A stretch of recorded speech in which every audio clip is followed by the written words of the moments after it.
káàbọ̀ síwájú Ọlọ́run ní ọjọ́ ìsinmi pàtàkì yìí. Àgbà ìsìn wọ̀nyí parí kọ orin nínú orin mímọ́ 280.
Ọlọ́run Olódùmarè, ìwọ ẹni tó wà tí ó sì ń bẹ tí ó sì ń bọ̀ wá. Nítorí náà ẹ máa kọ́ orílẹ̀-èdè gbogbo kí ẹ sì baptisi wọn ní orúkọ Baba àti ní ti Ọmọ àti ní ti Ẹ̀mí Mímọ́. Olùfẹ́ ọ̀wọ́n, ní ibi púpọ̀ ní ìwé mímọ́ mú wa jẹ́wọ́ ọ̀pọ̀lọpọ̀ ẹ̀ṣẹ̀ wa, ohun ọ̀bùrú wa láìṣẹ̀tàn, àti kí a má bọ ẹ̀ṣẹ̀ wa mọ́lẹ̀ níwájú Ọlọ́run Olódùmarè Baba wa tí ń bẹ ní ọ̀run. Ṣùgbọ́n kí àwa kí ó fi ìrẹ̀lẹ̀, ìparamọ́ àti ìrònúpìwàdà àti ọkàn ìgbọ́ràn jẹ́wọ́ wọn, kí a kó lè rí ìdáríjì ẹ̀ṣẹ̀ wa gbà nítorí oore àti àánú rẹ tí kò nípẹ̀kun. Kí àwa bí a tilẹ̀ mọ̀ pé ó yẹ kí àwa kó máa fi ìparamọ́ jẹ́wọ́ ẹ̀ṣẹ̀ wa nígbà gbogbo níwájú Ọlọ́run ṣùgbọ́n ó yẹ kí àwa kó máa ṣe bẹ́ẹ̀ jọjọ nígbà tí a bá pàdé tí a bá péjọ láti dúpẹ́ nítorí oore púpọ̀ tí àwa ti ń gbà lọ́wọ́ rẹ láti kọrí ìyìn rẹ tí ó yẹ jùlọ láti gbọ́ ọ̀rọ̀ rẹ tí ó mọ́ jùlọ alátọrọ nǹkan wọn ní lọ́wọ́ rẹ tí àwa kò lè ṣaláìní fún àǹfààní ara àti ọkàn wa. Ǹjẹ́ nítorí náà mo bẹ̀ iye èyí tí ó ń gbọ́ mi nísinsìnyí kí ẹ̀yin kí ó fi ọkàn mi mọ́ àti ìrẹ̀lẹ̀ ohùn bá mi lọ sí ìdí ìtẹ́ oore ọ̀fẹ́. Ẹ jẹ́ kí a jẹ́wọ́ ẹ̀ṣẹ̀ wa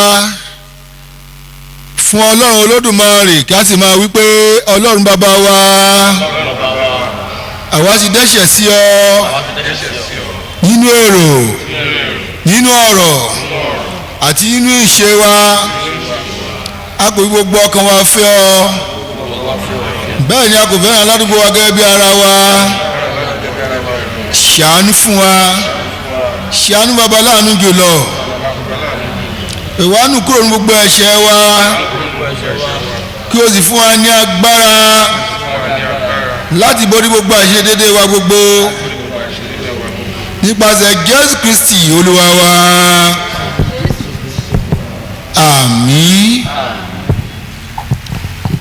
Kí Ọlọ́run Olódùmarè tí ó ti pinnu nínú ọ̀rọ̀ rẹ̀ pé bí àwa bá jẹ́wọ́ ẹ̀ṣẹ̀ wa olóòótọ́ àti olódodo ni òun láti dáríjì wá àti láti wẹ̀ wá nù kúrò ní gbogbo àìṣedédé wa kí ó dáríjì yín kí ó pa yín mọ́ kúrò nínú gbogbo òfin àti ọ̀la àti ohun gbogbo tí ó lù mọ́ ẹ̀ṣẹ̀ tó wà nínú ayé kó fi yín lọ́kàn balẹ̀ kó mú yín lára dá nínú rere gbogbo kó sì mú yín dé inú ìyè àìnípẹ̀kun nítorí Jésù Kristi Olúwa wa. Àdúrà Olúwa bàbá wa tí ń bẹ ní ọ̀run lábọ̀ forúkọ rẹ kí ìjọba rẹ dé ìfẹ́ tẹ̀lé ká ṣe ní ayé tí wọ́n ti ń ṣe ní ọ̀run fún wa lóúnjẹ ọjọ́ wa lónìí dárí ẹ̀ṣẹ̀ wa jì wá bí a ti ń dárí jì àwọn tó ṣẹ̀ wá wọ́n bá a sí ìdẹ̀wò ṣùgbọ́n gbà lọ bìlísì torí ìjọba ní tirẹ̀ agbára ní tirẹ̀ ògo ní tirẹ̀ láéláé. Olúwa jàre làwa ní òun.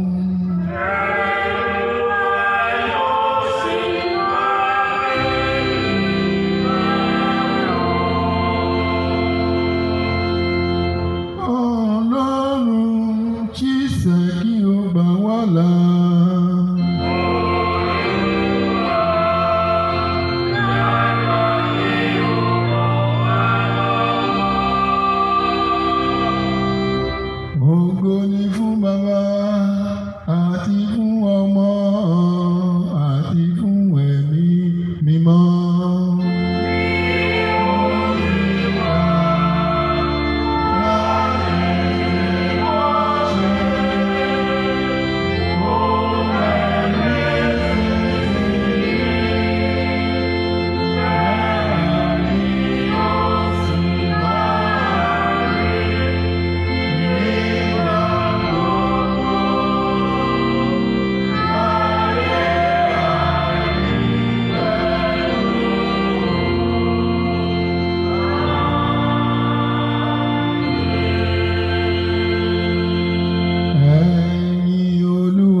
Psalm 29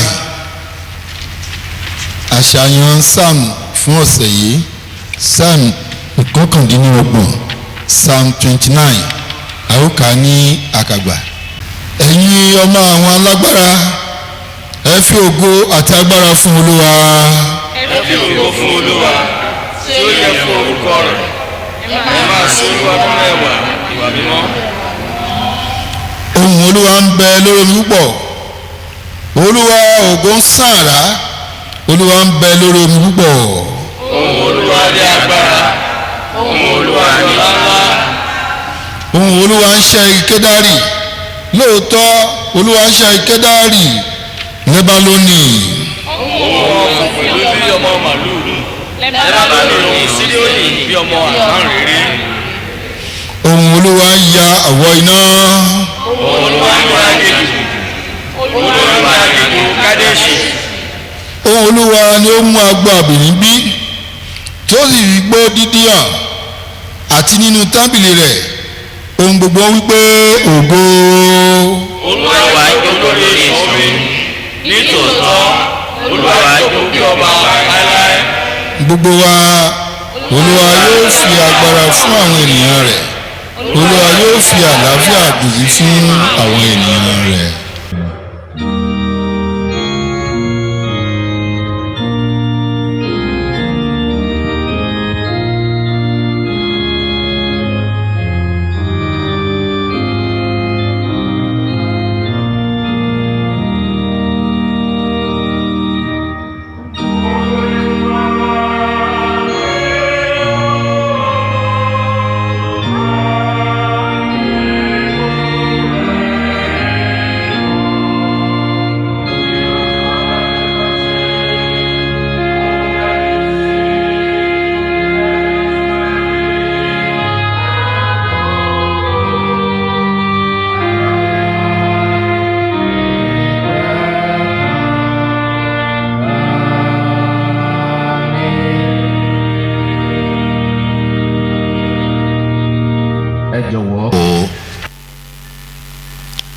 ìhìnrere jésù kristi olùgbàlà wa bí a ti ọwọ́ johanu kọ sílẹ̀ orí ìkẹrìnlá a ó kà á láti ẹsẹ̀ ìkẹjọ ẹ gbọ́ ọ̀rọ̀ olúwa. fílípì wí fún jésù pé olúwa fi bàbá náà hàn wá ó sì tó fún wa. jésù wí fún pé bí àkókò tí mo bá yín gbé ti pẹ́ tó yé ìwọ kò sì tí ì mọ̀ mí síbẹ̀ Fílípì. ẹni tí ó bá ti rí mi ó ti rí bàbá. ìwọ àti ṣe wípé fi bàbá hàn wá. ìwọ kò há gbàgbọ́ pé èmi wà nínú bàbá àti pé bàbá wà nínú mi. ọ̀rọ̀ tí èmi ń sọ fún yín èmi kò dá a sọ ṣùgbọ́n bàbá tí ń gbé inú mi òun ní ṣe iṣẹ́ rẹ̀. ẹ gbà mí gbọ́ pé èmi wà nínú bàbá bàbá sì wà nínú mi. bí kò ṣe bẹ́ẹ̀ ẹ gbà mí gbọ́ nítorí àwọn iṣẹ́ náà pàápàá. lóòótọ́ lóòótọ́ ni mo wí fún yín ẹni tí ó bá gbà mí gbọ́ iṣẹ́ tí èmi ń ṣe ni òun náà yóò ṣe pẹ̀lú. iṣẹ́ tí ó tóbi jù wọ̀nyí lọ ni yóò sì ṣe nítorí tí èmi ń lọ sọ́dọ̀ bàbá. ohunkóhun tí ẹ̀yin bá sì béèrè lé orúkọ mi òun náà ni èmi ò ṣe kí a lè yìn bàbá lógo nínú ọmọ. bí ẹ̀yin bá béèrè ohunkóhun lé orúkọ mi èmi ò ṣe. bí ẹ̀yin bá fẹ́ràn mi ẹ ó pa òfin mi mọ́. èmi ó sì béèrè lọ́wọ́ bàbá òun ó sì fún yín ní olùtùnú mìíràn kí ó lè máa bá yín gbé títí láéláé. àní ẹ̀mí òtítọ́ ni ẹni tí aráyé kò mọ̀ kò gbà nítorí tí kò rí bẹ́ẹ̀ ni kò mọ̀ ṣùgbọ́n ẹ̀yin mọ̀ nítorí tí ó ń bá yín gbé yóò sì wà nínú yín. èyí ni ọ̀rọ̀ olúwa ẹni fún ọlọ́run. a ó tẹ̀síwájú nígbà tí a ó kọ orin nínú ìwé orin mímọ́ orin 281.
bàbá ọlọ́run ọmọ ọlọ́run ẹ̀mí mímọ́ ṣe là ń dúpẹ́ tá à ń yàn ọ́ lógo wípé ẹmu wa wà láyé ẹmu wa wà láàyè láti tún mọ ìbẹ̀rẹ̀ Trinity ti ọdún yìí. Bàbá bí a ṣe bẹ̀rẹ̀ Olúwa bá wa bẹ̀rẹ̀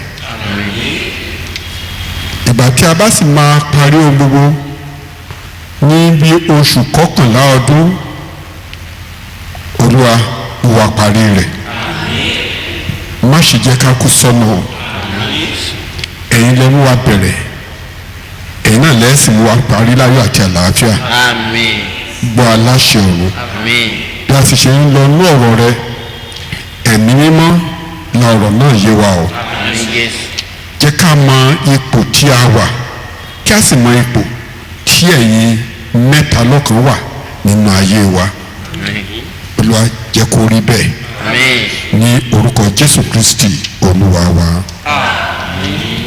Praise the Lord. Praise the Lord. Ẹ jẹ́ kí a jókòó.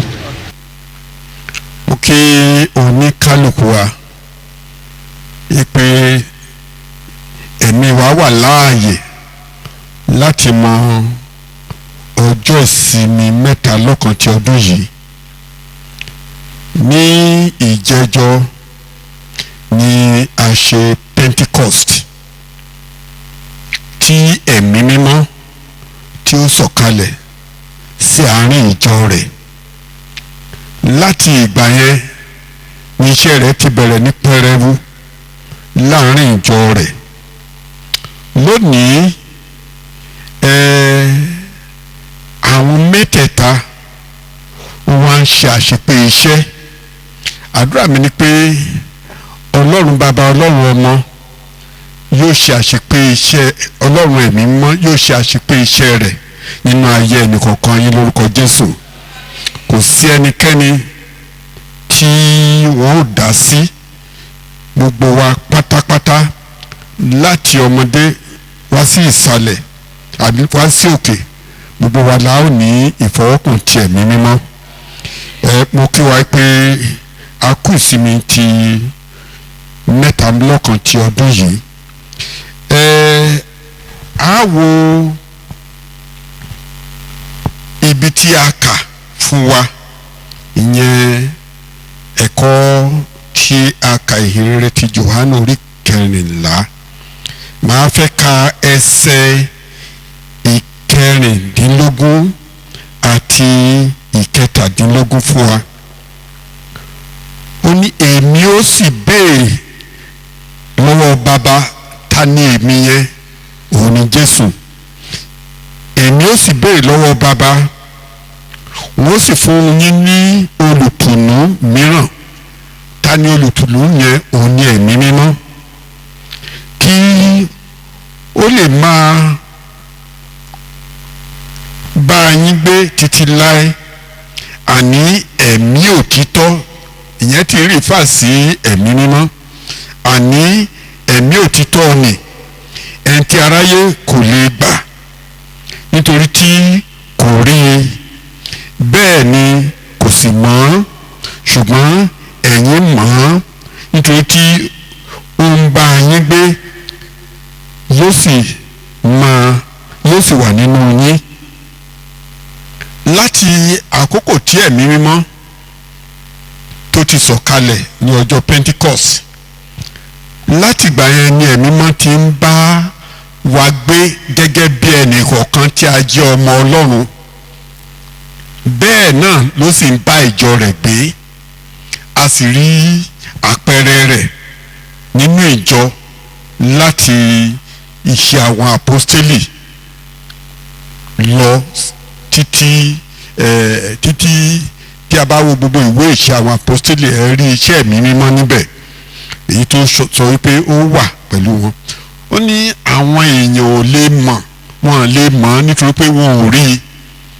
Bẹ́ẹ̀ náà lónìí bá a ṣe rí ẹ̀mí mímọ́ bẹ́ẹ̀ náà la rí Kristi lójúkorojú. bẹ́ẹ̀ náà ni ẹnikẹ́ni nínú wa kò tí ì rí ọlọ́run lójúkorojú.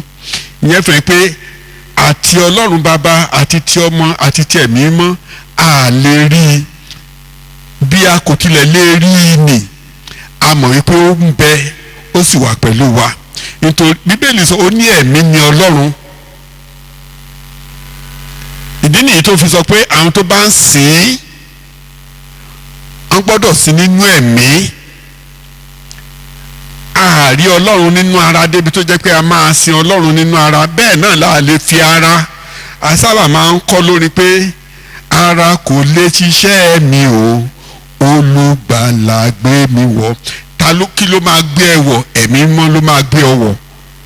so lónìí today is Trinity Sunday in our church calendar. The Bible presents God as three distinguishable persons, commonly referred to as Father, Son, and Holy Spirit. The technical term for this Trinity is not found in the Bible. Mẹ́ta lọ́kan ọ̀rọ̀ tá ń gbólóhùn tá ń pè ní mẹ́ta lọ́kan ààrí nínú Bíbélì, but is a theological term used to define God as an undivided unity. Trinity therefore means tri-unity, ìkan mẹ́ta tó wà ní ìrẹ́pọ̀, ìkan mẹ́ta tó jẹ́ pé ìmọ̀ wọn kò. You can't separate, you can't distinguish, you can't say this is this, this is this, this is that. But we only recognize them as a result of the work they have done. Nípa iṣẹ́ la fi mọ̀ pé ọlọ́run bàbá lélẹ́yìí, ọlọ́run ọmọ lélẹ́yìí, ọlọ́run ẹ̀mí mímọ́ lélẹ́yìí. ṣùgbọ́n àwọn mẹ́tẹ̀ẹ̀ta they are one. We call them God. Tí a bá dẹ̀ wo ibi tí a kà sí wa létí lẹ́ẹ̀kan orí kẹrìndínlógún ẹ̀rí pé ó ní èmi ó sì béèrè lọ́wọ́ bàbá Jésù nìyẹn, èmi ó sì béèrè lọ́wọ́ bàbá wọ́n sì fún yín ní olùtùnú mìíràn. Olùtùnú yẹn òun ní ẹ̀mí mímọ́. So within the nature of the one God there are three persons. Three persons within that nature. Nínú ọlọ́run kan yìí a rí tó pé mẹ́ta. Ìgbà míì àwọn kan sọ pé ọlọ́run mẹ́ta là ń sìn, kì í ṣe ọlọ́run mẹ́ta kọ́ o, ọlọ́run kan ṣoṣo ni, but fusioning, manifesting in three unique and distinctive personalities. Bàbá ṣe ń sọ̀rọ̀ àáfi òye rẹ̀ yé wa díẹ̀ níwọ̀n ìbá tí ọpọlọ wa nínú ìmọ̀ ọlọ́run tó lè gbé wa. Tí a bá wo ìwé Éfésù orí 4 ẹsẹ̀ 6 ó sọ wípé there is one God and Father of all who is over all and in all. Ọlọ́run kan ṣoṣo tó jẹ́ bàbá gbogbo wa tó sì jẹ́ ọlọ́run kan nínú ohun gbogbo fún gbogbo wa. And to understand the distinction between the Father, Son, and Holy Spirit is to refer to different functions of each. Iṣẹ́ tí oníkálùkù ń ṣe la fi mọ̀. For example, when it comes to creation, ó ní àtètèkọ́ṣe ọlọ́run dá ọ̀run òun ayé. Ọlọ́run bàbá nìyẹn, creating the universe. So the work of creation is attributed to the Father. Nígbà tó tó àkókò ọlọ́run wá di ènìyàn. Tí ẹ bá rántí Màríà wúndíá nígbà tí áńgẹ́lì wá sọ́dọ̀ rẹ̀ ipe yóò lóyún, Màríà sọ pé wúndíá ni mí mọ ọkùnrin rí o ní ẹ̀mí Ọlọ́run aragàbọ̀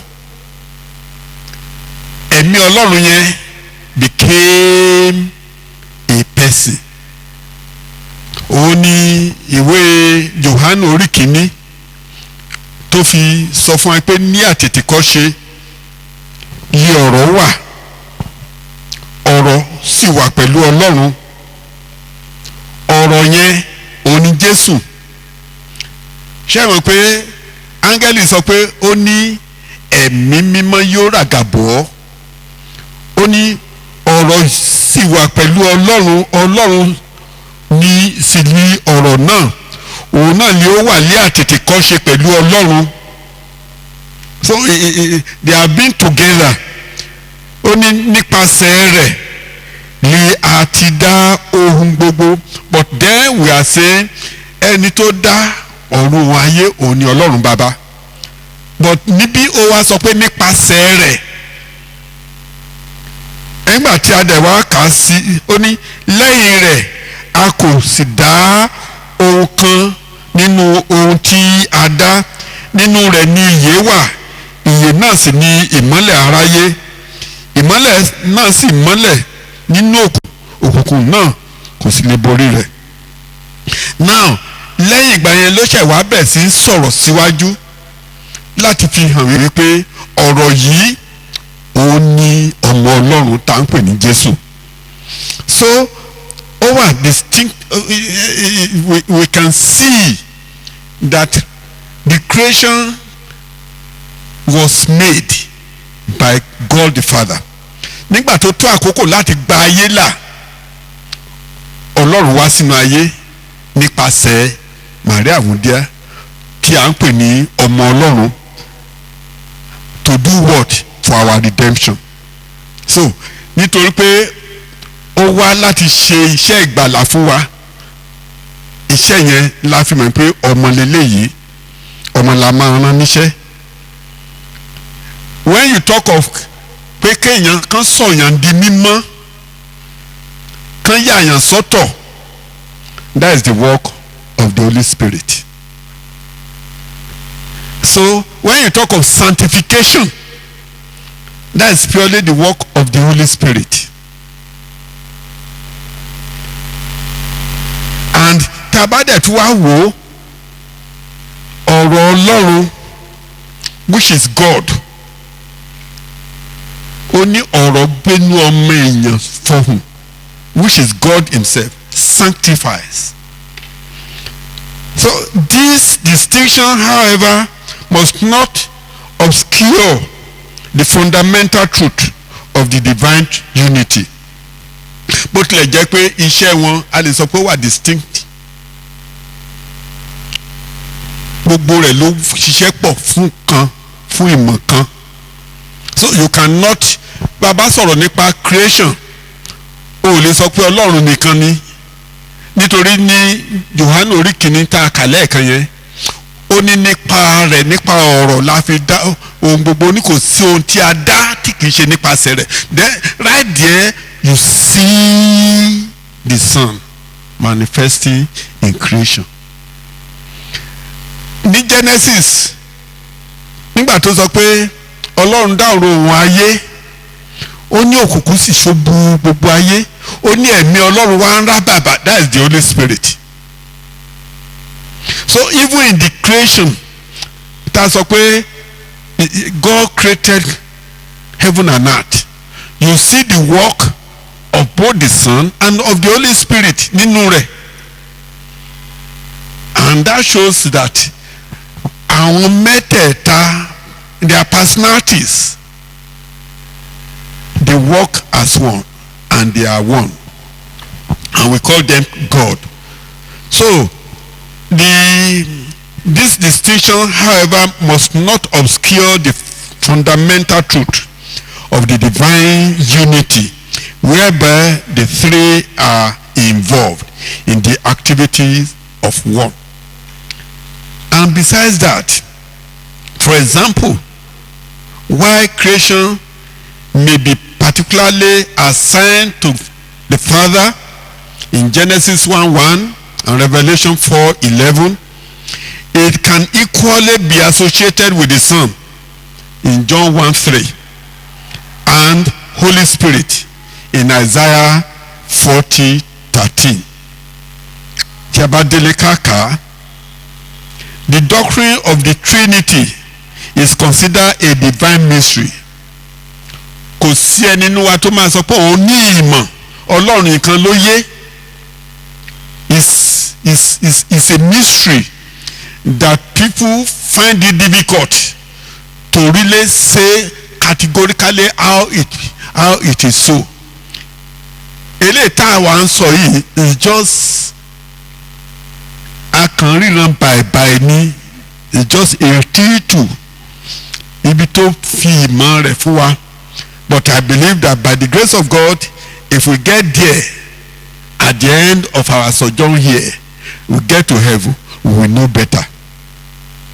So the doctrine of the Trinity is considered a divine mystery that can only be reflected upon through the revelation of the scriptures. Lack of understanding does not and cannot disprove Trinity. Pé kò yé ọ, pé ò nímọ̀ ẹ̀, kò sọ pé kò sí mẹ́ta lọ́kan, kò sọ pé Ọlọ́run bàbá Ọlọ́run ọmọ Ọlọ́run ẹ̀mí mọ́ kò wà. Ìwọ ni òye, ibi tí Ọlọ́run fi òye rẹ̀ yé ọ dé ibẹ̀ náà ló mọ̀ ọ́ mọ́.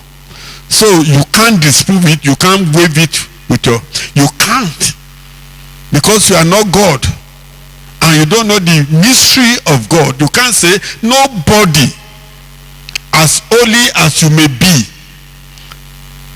Thomas sọ pé you know the mystery of God, all the mystery of God. No. Lack of understanding does not say all these things do not exist. Man will not understand God until he arrives in heaven and meet him. The Bible teaches that all three persons of the Trinity are called God. Àwọn mẹ́tẹ̀ẹ̀ta Ọlọ́run là ń pè wọ́n. And with our faithful knowledge,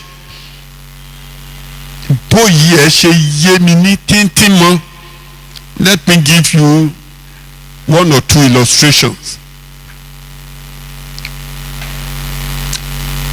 For example, I'm a pastor,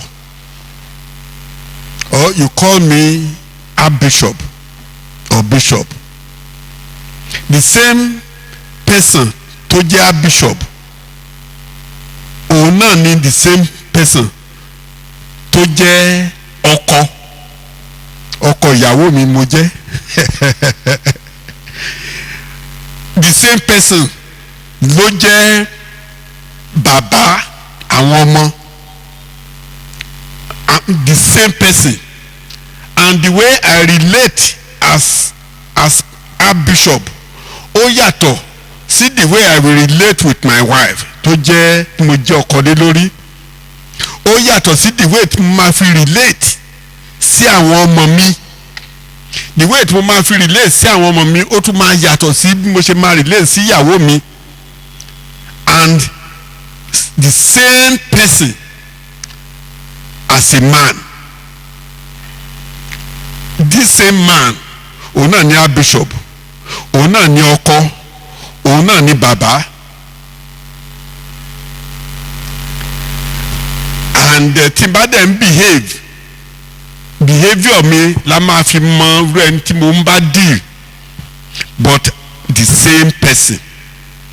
Or kátúwò àwa tá a nímọ̀ sáyẹ̀nsì díẹ̀ nígbà tá a wà ní school, àwa tá a ṣe chemistry, a sọ̀rọ̀ nípa omi. The same omi bó bá gbé sínú fridge or freezer kí ló máa ṣe? Á dì, wà ní ice block. This same omi tó gbé sílẹ̀, this block tó gbé sílẹ̀ kí ló máa ṣe? Á da omi. This same omi tó bá gbé lórí iná tó bá gbóná, kí náà ti vapor ẹ̀ á máa vaporize as gas. this same omi turning into 3 different components. But for you to use any, ó wá depend lérí nǹkan tó bá fẹ́ lò fún. Ó dàbí àwọn tó bá ní COVID-19 wípé kó bọ́ọ̀lì omi kó gbóná kó wá daṣọ bò ó. Vapor tó ń jáde will work for him or her. That's vapor, but it's water. Kó tó da vapor water náà ni. The same tó bá ọ̀fun bá ń gbẹ o lè sọ pé vapor yẹn ló fẹ́ máa gbé mu. No, wàá mu omi liquid. Tó bá dẹ̀ jẹ́ pé you want to cool yourself or you want to cool or you want to store something, then you use the block. So you cannot say they are not water. Ọlọ́run ràn wá lọ́wọ́. So this is and when this can, if water, the simplest of all substance, can be 3 in 1, then the divine chemistry or the divine chemist, chemistry ti ayé nìyẹn, but we have a divine chemist, and that is God. If we can do that to a common substance here on earth, then the divine chemist, who is the creator of water and the universe, can be Father, Son, and the Holy Spirit, all at the same time, with no violation of his nature whatsoever.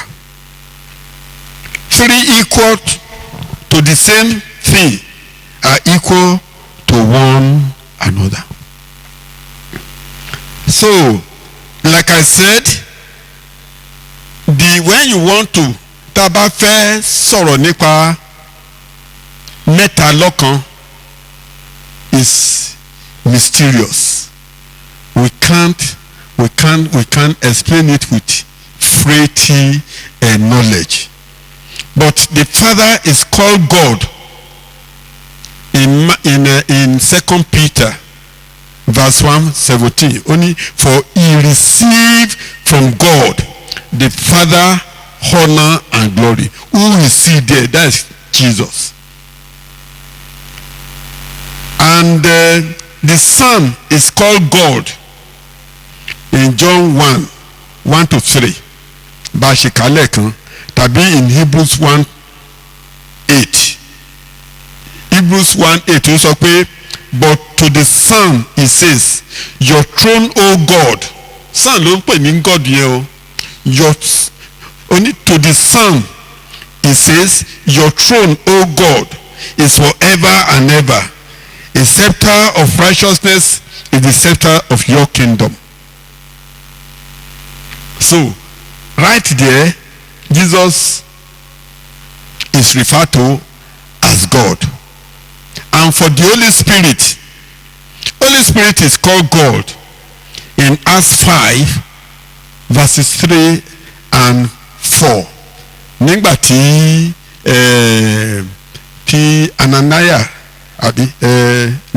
Ananias tó parọ́ lójú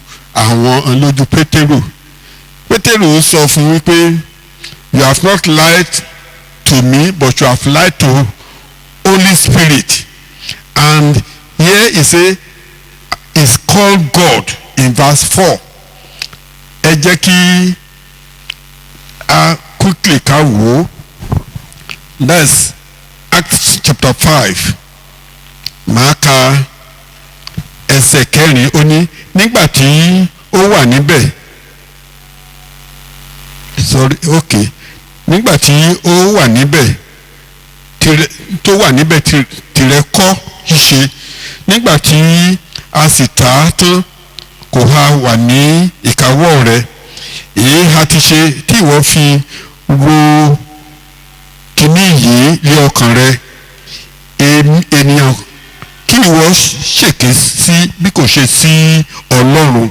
But ní verse 3 yẹn ó sọ oníṣùgbọ́n Pétérù wípé, Ananias, èyí ṣe tí Sátánì fi kún ọ ní ọkàn láti ṣèké sí ẹ̀mí mímọ́ ní verse 4 yẹn ó ní ènìyàn kí ìwọ ṣèké sí bí kò ṣe sí Ọlọ́run.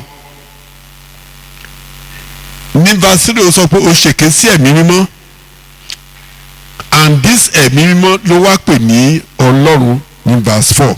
So gbogbo àwọn nǹkan wọ̀nyí ó fi hàn bí Ọlọ́run bàbá, Ọlọ́run ọmọ, Ọlọ́run ẹ̀mí mímọ́ bí ó ṣe wọnú ara tá à ń pè wọ́n ní Ọlọ́run. Some instances where the triune God coexist and work as one. For example, nígbà ìbí Jésù àwọn mẹ́tẹ̀ẹ̀ta ló farahàn. Nígbà tá a ṣe baptisi rẹ̀ ní Matthew 3:16 and 17 àwọn mẹ́tẹ̀ẹ̀ta ló farahàn nítorí a gbọ́ ohùn láti ọ̀run, ohùn Ọlọ́run nìyẹn. John onítẹ̀bọmi ó lóun rí ẹ̀mí mọ́ tó sọ̀kalẹ̀ lé lórí gẹ́gẹ́ bí àdàbà. Ta ló sọ̀kalẹ̀ lé lórí? Jésù. Ta ló sọ̀rọ̀ ní èyí yìí ni àyànfẹ́ ọmọ mi, ẹ máa gbọ́ tirẹ̀? Ọlọ́run nìyẹn. The three of them manifested at the same time, and ní kì í ṣe ìyẹn nìkan. Nígbà tí Ọlọ́run rán àwọn àbí tí Jésù rán àwọn ọmọ ẹ̀yìn rẹ̀, ó ní ẹ lọ wàásù, ó ní ẹnikẹ́ni tó bá gbàgbọ́ ní orúkọ, ó ní kí á ṣe kíni, ká baptisi rẹ̀ ní orúkọ ti bàbá àti ní ti ọmọ àti ní ti ẹ̀mí mímọ́. Ó sọ yìí ní ìwé Matthew 28:19 and 20. And when you are saying benediction, eléyìí tí Paul tó fi kọ́ wa ní 2 Corinthians chapter 13 verse 14, àwọn mẹ́tẹ̀ẹ̀ta ó farahàn tá a bá ń ṣe ìbùkún. So we should note that without the Trinity, Christ is not God and could not have revealed God, as the Bible says in John 14:18-17 tiaka. And 2, without the Trinity, the Holy Spirit is not God and will have no communion or communication with God. Nítorí ẹ̀mí ni Ọlọ́run, àwọn tó bá fẹ́ bá sọ̀rọ̀ wọ́n á bá sọ̀rọ̀ pẹ̀lú ẹ̀mí mímọ́. Even without Holy Spirit we cannot communicate with God, and that is why tó jẹ́ pé àánú ọ̀pọ̀lọpọ̀ ń ṣe mí, àwọn tí ò ní ẹ̀mí mímọ́ wọ́n kàn máa pariwo ni. Ṣé àwọn pé Bíbélì sọ fún wa pé ó ní ẹ̀mí fúnra rẹ̀, ó ń kí òrora nínú rẹ̀, ó ní tó pé àwa ò mọ̀ bọ́n ṣe ń béèrè, ṣùgbọ́n ẹ̀mí máa ń ṣe àwárí ohun gbogbo, ó sì máa ń fi etí ọkàn wa, ó máa ń fi hàn Ọlọ́run. Hallelujah. So without the Trinity, Jesus could not bring reconciliation between God and man. Each member of the triune God has his own function. Like I have said, Jesus came to the world to reconcile the world to God. Tí Jésù bá wá sáyé láti bá wa làjà pẹ̀lú Ọlọ́run, tó sì jẹ́ pé títí di èní ò tí ní ìlàjà pẹ̀lú Ọlọ́run, ìyẹn fẹ́ pé ó wá sáyé lásán o. Ohun tó dẹ̀ ń fa áwọ̀ láàrin àwa àti Ọlọ́run kò ju ẹ̀ṣẹ̀ lọ, and that was the main reason tó jẹ́ pé Jésù fi wá sínú ayé. Ọlọ́run ti dá ọ sínú ayé, but láti inú, gẹ́gẹ́ bí onísáàmù sísọ, ó ní láti inú oyún láti ṣáko, láti ṣìnà, láti dẹ́ṣẹ̀. But Jésù wá sínú ayé láti bá wa làjà pẹ̀lú Ọlọ́run. Iṣẹ́ tó wá ṣe nìyẹn. Tó bá ti jẹ́ pé títí di ìsinsìnyí ó ti wà nínú ẹ̀ṣẹ̀, ó wá sínú ayé lásán ni o.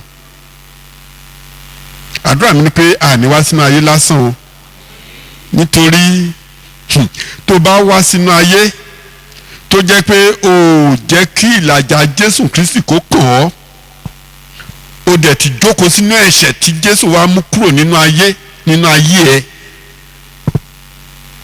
tí èèyàn bá kú ọ̀run àpáàdílẹ̀ ẹ̀rọ ẹ o. so mo rọ̀ wá lónìí, ẹ jẹ́ kí ìlàjà Jésù Kristi kó ṣiṣẹ́ nínú ayé ẹnìkọ̀ọ̀kan wa. Apart from that, ẹ jẹ́ kí ẹ̀mí mímọ́ kó gba àkóso, nítorí nípasẹ̀ rẹ̀ la fi lè bá Ọlọ́run sọ̀rọ̀, nípasẹ̀ rẹ̀ la fi lè béèrè tá a sì lè rí gbà, nítorí pé ẹ̀mí mímọ́ òun ló wá to reconcile us, to give us revelation, to renew our lives, to regenerate us and to resurrect us.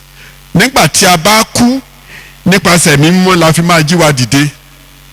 Tó o bá dẹ̀ ní ẹ̀mí mímọ́, kí ló máa jẹ́ dìde? Wàá kàn sùn. Ṣé àwọn tí ń sọ pé àsùnjí Olúwa àsùn àsùnkú ni? So mo rọ̀ wá, ẹ má ṣe jẹ́ kí ká tà kan sọnù. Let the three persons work in your life, and that is the triune God. As we celebrate Trinity Sunday today, we must be prepared to learn from the activities and unity of Godhead. Each person is self-conscious and self-directing, yet never acting independently or in opposite. Tẹ́ bá wo a máa ń kọ́ wa nígbà tá a wà ní school, for a family, àwọn ló make a family. Father, mother. Now tí àwọn mẹ́tẹ̀ẹ̀ta tí wọ́n bá ń ṣiṣẹ́ lòdì sí ara wọn, ẹ rí i pé ilé ò lè rọgbọ. Bẹ́ẹ̀ náà ni tí a bá jẹ́ kí àwọn mẹ́tẹ̀ẹ̀ta yìí kó ṣiṣẹ́ nínú ayé wa, we've gone. So mo rọ̀ wá, bí a ṣe ń ṣe ìrántí Trinity Sunday lónìí, ẹ jẹ́ kí àwọn mẹ́tẹ̀ẹ̀ta kí wọ́n pa ọwọ́ pọ̀ láti ṣe àtúnṣe nínú ayé wa, láti mú ìgbà ọ̀tun dé bá wa. Today's gospel speak of the unity between the Father, the Son, and the Holy Spirit. Let there be unity in our home. Unfortunately, the society tá a wà yìí ó wà ní bó ṣe wà nítorí pé kò sí ìrẹ́pọ̀. Hausa ọba Yorùbá ṣe, Yorùbá ọba Ìgbò ṣe, kò bá Hausa, gbogbo ẹ̀ ṣá, and ẹ wá wo Fúlàní bọ́n ṣe ń káàkiri tán ṣe à ń pààyàn tán ṣe gbogbo ẹ̀. There cannot be peace except we come to a round table conference and work things out and provide peace solution.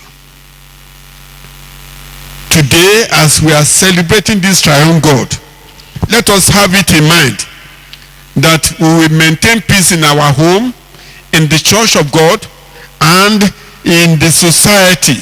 Even we have some churches, kò sí àlàáfíà òjọba, bẹ́ẹ̀ wọ́n dẹ̀ ń ké pe Ọlọ́run Bàbá, Ọlọ́run Ọmọ, Ọlọ́run Ẹ̀mí Mímọ́, bọ̀ tí wọ́n gbà wọ́n láàyè. Nínú ayé tiẹ̀ gan ṣó gba àwọn mẹ́tẹ̀ẹ̀ta láàyè. It is only love that can make it possible. Love. Àdúrà mi ni pé ìrántí tá ń ṣe lónìí á já sí ayọ̀ fún wa, kò ní já sí ẹkún, nítorí nígbà tó bá yá ọ̀pọ̀lọpọ̀ á fi ìka àbámọ̀ sẹ́nu. When you don't do the right thing that you supposed to do now, there's no way you will regret, and it will be too late at that particular time. Let God the Father, God the Son, and God the Holy Spirit, let them do their work in your life so that you can have eternity at the end of your sojourn here on earth. Ẹ jẹ́ ká gbàdúrà. Bàbá, dúpẹ́ lọ́wọ́ rẹ fún oore ọ̀fẹ́ tẹ́ fún wa lọ́jọ́ òní. Àdúrà wa ni pé Ọlọ́run Bàbá, Ọlọ́run Ọmọ, Ọlọ́run Ẹ̀mí Mímọ́, jọ̀wọ́ nínú àánú rẹ wá ṣe àṣepé iṣẹ́ rẹ nínú ayé wa. Má ṣe jẹ́ ká wá sáyé lásán, jẹ́ kí iṣẹ́ rẹ kó di mímọ̀ nínú ayé wa. Lópin ìrìn àjò wa nínú ayé, ká lè fi ìjọba rẹ ṣèrè jẹ. Gbọ́ aláṣẹ ọ̀run nítorí ọlá ńlá ọmọ rẹ Jésù Kristi Olúwa wa. kí Olúwa kí ó pẹ̀lú yín. Ẹ jẹ́ kí a gbàdúrà. Àdúrà fún ọjọ́ ìsinmi ti mẹ́ta lọ́kan. Olódùmarè àti Ọlọ́run ayérayé, ẹni tí ó ti fún àwa ìránṣẹ́ rẹ̀ ní oore ọ̀fẹ́ nípa òtítọ́ ìgbàgbọ́ láti jẹ́wọ́ ògo mẹ́ta lọ́kan ayérayé àti ní agbára ńláńlá rẹ̀ láti sin Ọlọ́run kan ṣoṣo. Àwa ń bẹ̀bẹ̀ lọ́dọ̀ rẹ̀, mú wa dúró ṣinṣin ní ìgbàgbọ́ yìí àti títí láé kí o dáàbò wá nínú ìpọ́njú gbogbo. Ẹni tó wà tó sì ń jọba láé, Ọlọ́run kan, ayé àìnípẹ̀kun. Jẹ́ ká béèrè àlàáfíà fún ara wa àti fún orílẹ̀-èdè wa. Ọlọ́run, ẹni tó ṣe olórísun àlàáfíà àti olùfẹ́ rẹ̀ pọ̀, nínú ẹni tí í ṣe ìyè àìnípẹ̀kun àti sísìn ẹni tí í ṣe òmìnira ànítán. Dáàbòbò wá àwọn onípàrọmọ ọmọ ọ̀dọ̀ rẹ ní gbogbo ìkọlù àwọn ọ̀tá wa, kí àwa ẹni tó gbẹ́kẹ̀lé ààbò rẹ gidigidi má bẹ̀rù agbára ọ̀tákọ̀tá, nítorí agbára Jésù Kristi Olúwa wa. Jẹ́ ká tọrọ oore ọ̀fẹ́ Ọlọ́run sórí wa àti sórí iṣẹ́ wa.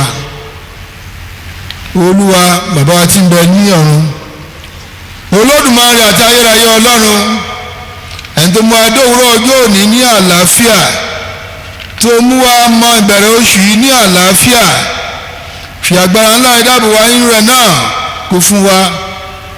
Ká má ṣubú sínú ẹ̀ṣẹ̀ lónìí, má sì jẹ́ ká ṣubú sínú ẹ̀ṣẹ̀ nínú oṣù yìí, má jẹ́ ká súré wọnú ewukewu, ṣùgbọ́n jẹ́ kí gbogbo iṣẹ́ wa kó lè máa tọ̀ ọ̀dọ̀ rẹ̀ lẹ́sẹsẹ wá, ká lè ṣe èyí tó tọ́ ní ojú rẹ̀ nígbà gbogbo, nítorí Jésù Kristi Olúwa wa. Orúkọ Jésù, ní orúkọ ńlá Jésù, Ọlọ́run alágbára, gbogbo ògo, gbogbo ọlá, gbogbo èyìn, gbogbo ìbùkún ló yẹ fún orúkọ rẹ. Bàbá, gba ọpẹ́ wa.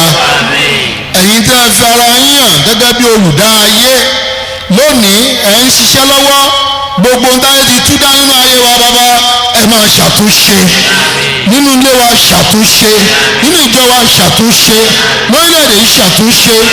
Ìwọ tó wá tó fara hàn gẹ́gẹ́ bí olùgbàlà, ní orúkọ Jésù lónìí, ọwọ́ ìgbàlà rẹ wá fi gbà wá là.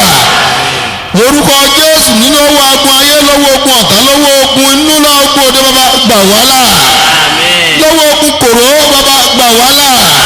Gba orílẹ̀-èdè wa là, gba ìpínlẹ̀ wa là, gba gbogbo àgbáyé là. Ìwọ tó fara hàn gẹ́gẹ́ bí olùtùnú lónìí, gbogbo àwọn tí ayé ti ṣá lọ́gbẹ́, bàbá bá wa tù wọ́n nínú. Gbogbo ilé tí ayé ti palẹ́kùn, bàbá bá wa tù wọ́n nínú. Ọlọ́run fi agbára fún wa. Olóhùn kanlẹ̀kùn pé ẹnikẹ́ni tó bá ṣílẹ̀kùn, pé ìwọ àti ọmọ àtẹ̀mọ́ yóò wọnú wọn. A ṣí ọkàn wa pa lónìí, bàbá wọnú ayé wa lọ. Ọlọ́run ṣeun tuntun. Oṣù ìjójóṣù ayọ̀, oṣù ìjójóṣù àlàáfíà. Àánú rẹ bàbá jó sọ̀kalẹ̀ lé wa lórí. Ìjọba Ọlọ́run là ń lépa, àti àwa àti gbogbo ẹ̀yin tẹ́ ń gbọ́ mi, tẹ́ ń ṣàmì lónìí, ẹ ò ní pàdánù rẹ̀. Tó bá lóhun kó nínú ayé yín, nínú ayé wa tá ò fi ní délé, bàbá gbà á kúrò lọ́wọ́ wa. Àwọn àmúyẹ ọ̀run tí ọ̀run fi kí wa káàbọ̀, táwọn ti ní ojúlé Ọlọ́run àtẹ̀lé, bàbá sọ̀kalẹ̀ sínú ayé wa. Fara rẹ̀ hàn wá, ògo ni fún orúkọ yín. A gbàdúrà yìí pẹ̀lú ìdúpẹ́ ní orúkọ ńlá Jésù Kristi Olúwa wa. Ẹ̀yin ọmọ Ọlọ́run, wọ́n ṣe máa tẹ̀síwájú nínú ìrìn àjò yín ní ọ̀sẹ̀ yìí. Mo fi ara ọkàn àti ẹ̀mí sí abẹ́ àánú, abẹ́ ààbò, abẹ́ ojú rere Ọlọ́run Olódùmarè. Kí Ọlọ́run Olódùmarè kó pa yín mú, kó dì yín mú, kó mú yín láradá nínú oore gbogbo, kó fi ẹsẹ̀ yín múlẹ̀, kí ó sì jìbò yín bí òkè láti Jerusalem ká. Bẹ́ẹ̀ náà ni kí Ọlọ́run kó fi ìwòsàn rẹ̀ yí yín ká, kó fi àlàáfíà rẹ̀ yí yín ká, kó fi ààbò rẹ̀ yí yín ká. Ohun gbogbo tí ẹ bá sì dáwọ́lé nínú ọ̀sẹ̀ yìí kó yọrí sí rere. Ọlọ́run yóò máa pa yín mọ́, yóò pa àlọ àti àbọ̀ yín mọ́. Oòrùn ibi kò ní pa yín nígbà ọ̀sán o. Òṣùpá àìsàn tàbí àjàkálẹ̀ àrùn búburú kò ní wọ̀ sí ọ̀dẹ̀ yín. Ọlọ́run á máa pa àlọ́ àti àbọ̀ yín mọ́. Ẹ̀kúnrẹ́rẹ́ oore ọ̀fẹ́ tẹ́ ó fi ṣe àṣeyọrí nínú ọ̀sẹ̀ yìí Ọlọ́run á fi fún yín. Àti kí ìbùkún Ọlọ́run Olódùmarè ti Baba, ti Ọmọ àti ti Ẹ̀mí Mímọ́ kí ó wà pẹ̀lú yín, kó máa bá yín lọ látòní lọ àti títí láéláé.